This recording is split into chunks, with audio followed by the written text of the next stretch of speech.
Manusia bisa mengontrol, ya, manusia punya kuasa di wilayah itu, ya, mau sholat atau tidak, mau ngaji atau tidak, mau makan yang halal apa yang haram, ya, mau mengisi waktunya dengan hal-hal yang bermanfaat atau dengan hal-hal yang tidak bermanfaat, ya, mau bekerja di tempat yang baik atau di tempat yang buruk dan seterusnya. Itu semua adalah pilihan, ya, wilayah di mana manusia bisa memilih, dan di wilayah ini manusia akan dihisab, manusia akan dihitung amal perbuatannya, ya. Kalau di wilayah yang di mana manusia tidak bisa memilih, manusia tidak dihisab di situ, ya. Manusia tidak akan ditanya kenapa kamu jadi orang Indonesia, kenapa kamu lahir sebagai laki-laki, kenapa kamu lahir sebagai perempuan. Itu tidak ditanya, tidak dihisab, ya. Tapi sebagaimana yang saya sampaikan tadi, kalau wanita atau laki-laki dia pengen berubah, nah itu yang dihisab nanti, karena itu kan pilihan.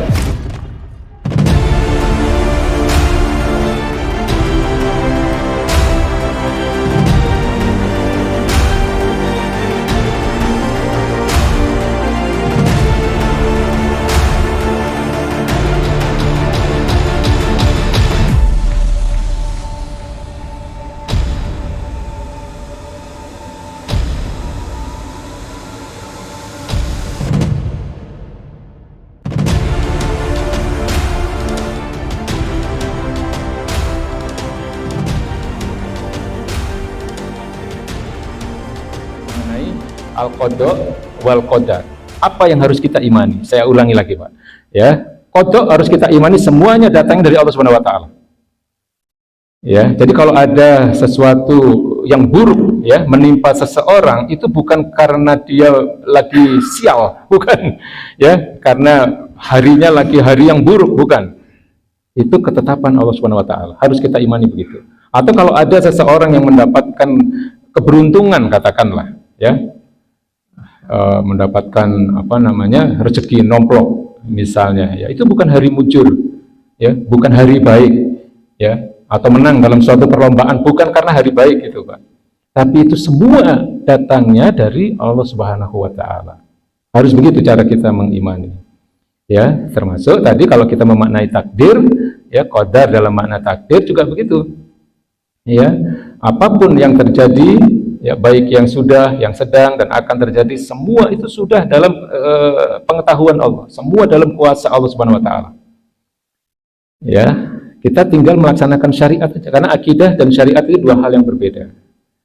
Ya, kemudian yang terakhir, ya, al-qadar terkait dengan perbuatan manusia, maka al-qadar di situ maknanya adalah khasiat suatu benda, di mana khasiat benda-benda ini atau ghorizah, ya, atau naluri yang ada dalam diri manusia ini, yang itu juga bisa dimaknai sebagai qadar, itu datangnya dari Allah Subhanahu wa taala. Ya, semuanya itu diberikan oleh Allah Subhanahu wa taala, ya.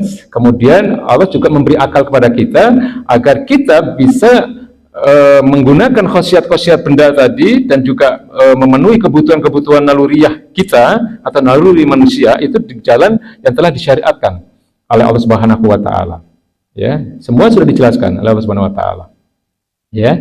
Jadi kesimpulannya adalah bahwa yang sudah pernah kita sampaikan juga, ya, tentang perbuatan manusia, manusia itu ada di dalam dua wilayah. Pertama, wilayah di mana manusia tidak bisa mengontrol, manusia tidak bisa memilih, manusia tidak punya kuasa. Ya, yang inilah yang disebut juga dengan qadha.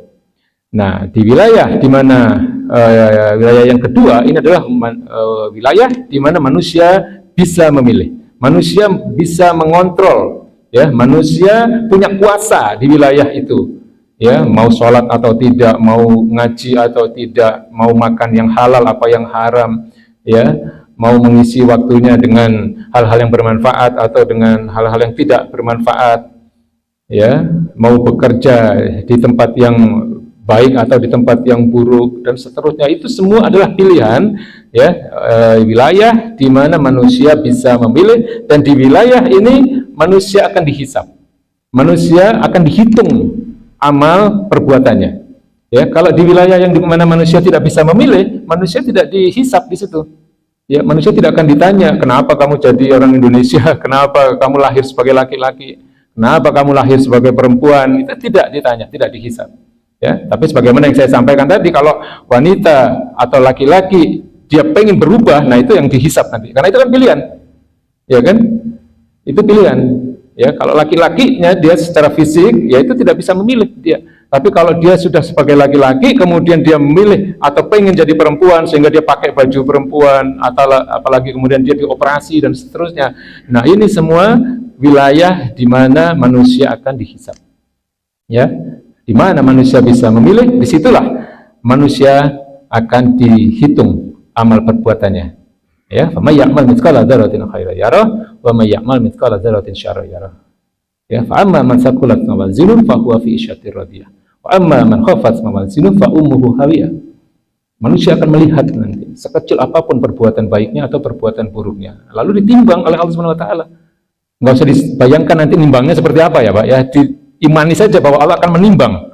Ya, karena bunyinya begitu. Fa amma man thaqulat mawazinuhu fa huwa fi 'ishatir radiyah. Barang siapa amal baiknya lebih berat, maka dia akan diberi tempat yang radiyah, yang menyenangkan.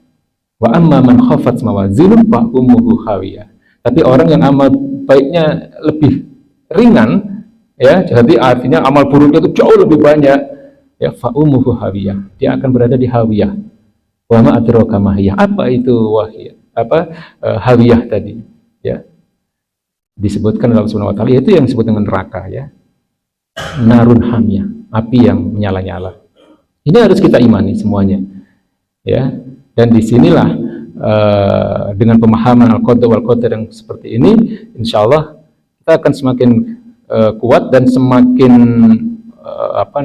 semangat dalam bekerja, ya, semakin optimis dalam melihat ke depan. Nggak usah berpikir tentang apa yang sudah menjadi ketetapan Allah, tentang apa yang akan terjadi, karena itu ilmunya Allah dan nggak bisa dijangkau. Nggak bisa kita jangkau. Lakukan sebaik-baiknya dalam bekerja, lakukan sebaik-baiknya dalam ibadah, ya, lakukan sebaik-baiknya dalam melaksanakan segala perintah Allah dan menjauhi segala larangannya. Itu kewajiban kita. Baik, saya kira itu yang bisa kita bahas pada malam hari ini. Ya.